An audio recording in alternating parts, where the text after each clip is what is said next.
कभी कभी एक विषय की चर्चा करते हुए डरते हैं, बड़े बड़े लोग भी डरते हैं। जनसंख्या का चरित्र, डेमोग्राफी बदलती है तो राष्ट्रों के भाग्य बदलते हैं। 21वीं शताब्दी में दुनिया में 3 देश बने हैं नए, लेटेस्ट 3 न्यू कंट्रीज, जिसको यूएन के अंदर मान्यता मिली है। तीनों देश दुनिया के अलग अलग महाद्वीपों में हैं, लेकिन तीनों की कहानी एक ही है। एक इंडोनेशिया से अलग होकर ईस्ट तिमोर बना, एक सर्बिया से अलग होकर कोसोवा बना, और तीसरा सूडान के 2 हिस्से होकर एक साउथ सूडान बना।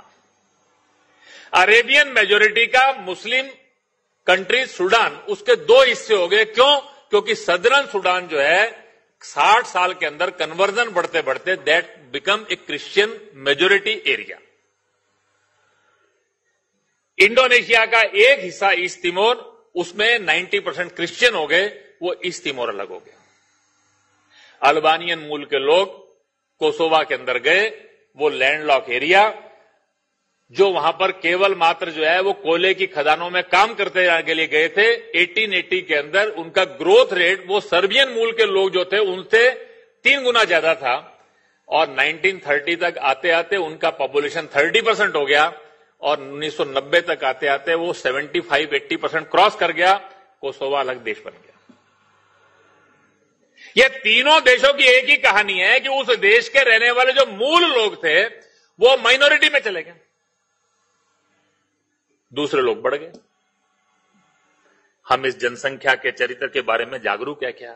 1881 में भारत का पहला सेंसस हुआ था, वो अविभाजित भारत, पाकिस्तान, बांग्लादेश सब मिलाकर।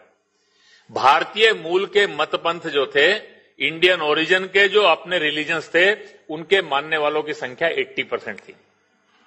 अगर आज 130 इयर्स के बाद आप 2011 का सेंसस देखेंगे तो इस भारत, पाकिस्तान, बांग्लादेश के एरिया के अंदर भारतीय के मूल के मतपंथ 64% हो गए।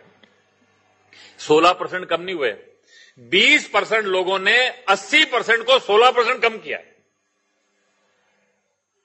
आप केवल ये